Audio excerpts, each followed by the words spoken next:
राजसामे colony की भैनों बेनती करना चाहता भी जिहड़ा कोरोना वायरस की बीमारी बहुत चली हुई है। तुहानूं पता भी प्रधानमंत्री मुख्यमंत्री होर स्टेटां दे मुख्यमंत्री अपील कर रहे हैं। बाकी इटली की तुसीं वेख ही जाओ कितनी डेड बॉडियां। लेकिन मैं ASC पवन कुमार बेनती करना चाहता भैनों भी ये जिहड़े बंदे वेले ने कहंदे भी साडे कोल राम नहीं पचदा 21 दिन राम नहीं पचदा कहंदे असीं वेले नहीं रह सकते।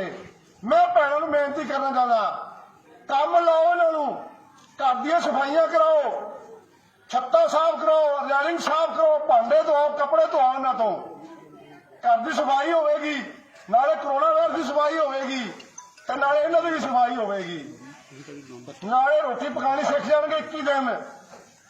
कल मेरी भैनों नूं किसी पासे जाना पे फिक्र नहीं होगा मेरी भैनों नूं भी पिछों रोटी पका लेंगे जो भी 21 दिन का तजर्बा इन्हों हो जाएगा। मैं भैनों नूं बेनती करना चाहता ਜਿਹੜੀਆਂ ਭੈਣਾਂ ਮੇਰੇ ਨਾਲ ਸਹਿਮਤ ਨੇ ਭਾਰਤ ਮਾਤਾ ਕੀ ਸਾਰੇ ਬੋਲੋ ਜਿਹੜੀ ਮੇਰੇ ਭੈਣਾਂ ਸਹਿਮਤ ਇਹਨਾਂ ਨੂੰ ਕੰਮ ਲਾ ਅੰਦਰ ਤੁਸੀਂ ਦੱਸੋ ਬਾਹਰ ਆਏ ਆਣਗੇ ਤਾਂ ਅਸੀਂ ਦੱਸਾਂਗੇ ਲੋ ਕੰਮ ਇਹਨਾਂ ਨੂੰ ਬੋਲੋ। ਵੇਖੋ ਇਹਨਾਂ ਢੂਈਆਂ ਸਿੱਧੀਆਂ ਹੁੰਦੀਆਂ ਕਿ ਨਹੀਂ ਹੁੰਦੀਆਂ ਕਰਾਓ ਕੰਮ ਇਹਨਾਂ ਤੋਂ ਭੈਣਾਂ ਜਿਹੜੇ ਭੈਣਾਂ ਸਹਿਮਤ ਨੇ ਹੱਥ ਖੜਾ ਕਰੋ ਮੇਰੀਆਂ